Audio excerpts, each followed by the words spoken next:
CEDEAO est divisée. La CEDEAO, sur des questions qui sont des questions primordiales, des questions fondamentales, comme la question de la sécurité, écoutez, la CEDEAO n'a pas pu jouer son rôle au Mali, au Niger et ailleurs.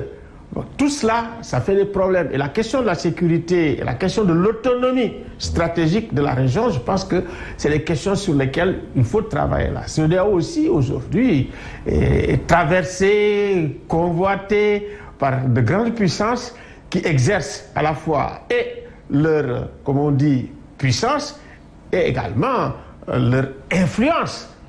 C'est très net quand vous... À quel fait? Pour les faits économiques? Pour quel fait? Mais écoutez, le Sahel, c'est énorme. Et le Sahel, c'est des ressources. Le Sahel, c'est géostratégique. Le Sahel, c'est bourré de ressources. Il n'y a pas que eux. Il y a également les trafiquants de drogue, les trafiquants en tout genre, où ils trouvent un espace où l'État n'est pas là. Voilà, tous ces trafiquants, ils aiment des endroits ou des zones où il n'y a pas d'État, où il y a moins d'État pour pouvoir effectivement agir. Des no man's land. Des no man's land, exactement. Oui, alors mais aujourd'hui la Cour de justice, la CEDEAO quand même, conforte l'État du Sénégal. Il faut avoir le courage de le dire sur sa décision de dissoudre le parti de PASTEF les Patriotes. Malheureusement. Vous acquiescez? Malheureusement. Conforte l'État du Sénégal, mais je dis oui, mais malheureusement. Mais malheureusement. Oui, oui, malheureusement. Mais et la décision de la Cour suprême, pourquoi malheureusement? Écoutez, moi j'estime que, en réalité, à l'heure actuelle, dissoudre un parti politique, de mon point de vue, c'est une régression en matière de démocratie, d'état de droit. Au Sénégal, ça fait, je pense, depuis les années 60 qu'on ne dissout plus de partis politiques. Voilà. Ce n'est pas une première aussi, il faut quand même avoir le courage. Non, non, ce n'est pas une première. Au Sénégal, ce n'est pas une première. Mais quand même, disons qu'on ne le fait plus. La liberté d'organisation, la liberté d'expression, ce sont des libertés quand même fondamentales. Mais les raisons avancées, qu'est-ce que vous en faites avancer pour justement ça? Vous pensez que c'est du charabia? De mon point, je ne dis pas charabia, mais en tout cas, moi, je ne suis pas d'accord avec les raisons avancées. Bon, moi, j'estime que, quand même, au XXIe siècle, aujourd'hui, il faut quand même prendre des décisions qui renforcent la démocratie, qui améliorent vraiment la culture démocratique, mais pas des décisions, effectivement, qui nous font revenir 20 ou 30 ans en arrière. Et la Cour suprême qui casse la décision du juge Sabassi Faye de Ziguinchor, je rappelle, le juge qui a demandé que Ousmane Sonko soit remis sur le fichier électoral. Bon, il casse et il demande de rejuger. Ça veut dire quoi? Ça renvoie. De mon point de vue, c'est un peu un jugement de Salomon. C'est pas du Ponce Pilatisme en tout cas. Un peu Salomon, on coupait un peu la poire en deux. Voilà. Moi, je pense que c'était même pas nécessaire, de mon point de vue, d'aller à la Cour suprême pour cette histoire. Ousmane Sonko, il réside à Ziguinchor, il vote à Ziguinchor, il est maire de Ziguinchor. J'estime que le juge est habilité, effectivement, à juger. Voilà. Et puis, il a pris une décision, de mon point de vue, si c'était, comme on dit, le Sénégalais lambda, on n'aurait pas eu tous ces problèmes. Ah bon, c'est Ousmane Sonko qui est... Mais bien sûr, c'est la personnalité de Ousmane Sonko, opposant, populaire. Il est évident que ça crée des problèmes. C'est ça, c'est pas autre chose. Hein. Si c'était le citoyen lambda, on n'aurait pas eu tous ces problèmes-là. Oui, moi, j'estime que vraiment, la question de l'inclusion et la question des principes démocratiques concernant l'inclusion, la participation, concernant également aussi un scrutin d'apaisement, mais toutes ces questions, quand on juge, comment on dit, politique, il doit prendre en compte quelles sont les conséquences de la décision que je vais prendre. Parce que un juge, bien sûr, il ne s'appuie pas sur les règles de loi et de droit, non. Il peut créer, à ce niveau, tu crées du droit, tu crées une jurisprudence qui fasse avancer la démocratie et les droits humains. C'est ça qu'on attend des juges dans des situations critiques comme ça.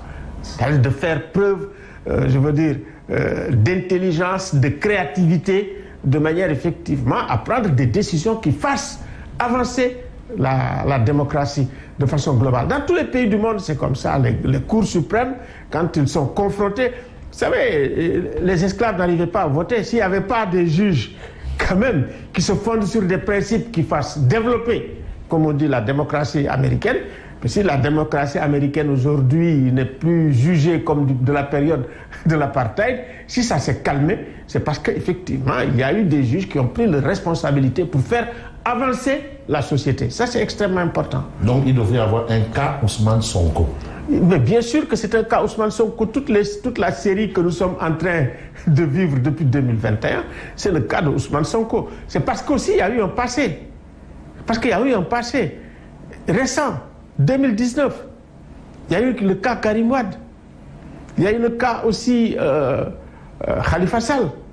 Il est évident que le troisième cas, jeune, dans un contexte, bien sûr, si vous voulez, d'émergence du souverainisme, et puis avec des jeunes qui sont dans les réseaux sociaux, qui sont beaucoup plus informés, qui sont engagés, qui sont politiques. Et il faut aller dans les réseaux sociaux pour s'en rendre compte.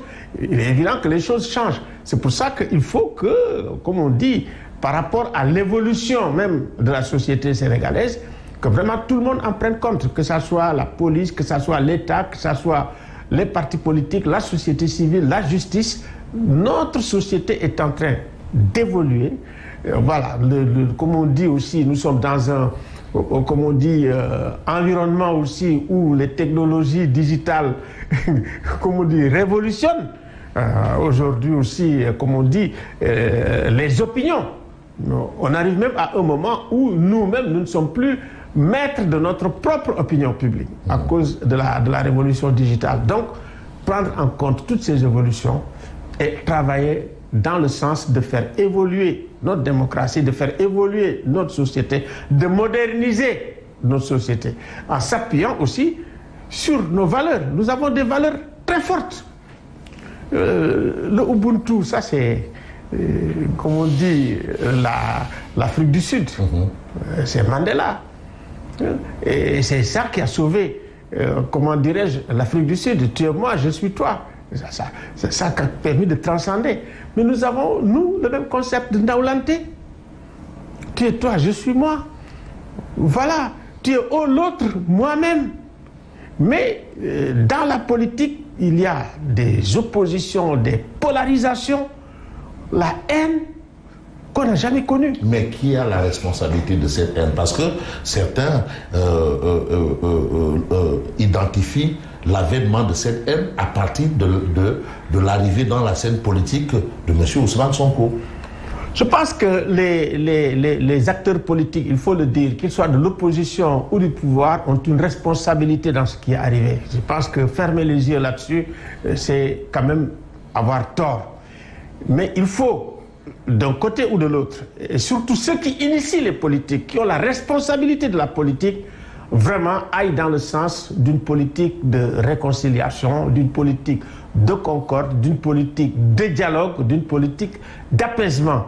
De l'autre côté aussi, du côté de l'opposition, je pense qu'il faut faire la même chose. Savoir où ne pas aller trop loin. Voilà, avoir des garde-fous, avoir des balises. Mais qu'est-ce qui coince pour ne pas aboutir à ça, justement? À quel niveau ça coince? Ça coince parce que par le fait, effectivement, il faut bien le reconnaître, il y a eu un affaiblissement de la culture des droits humains, un affaiblissement de la culture démocratique, un affaiblissement de l'idéologie politique. De moins en moins, il y a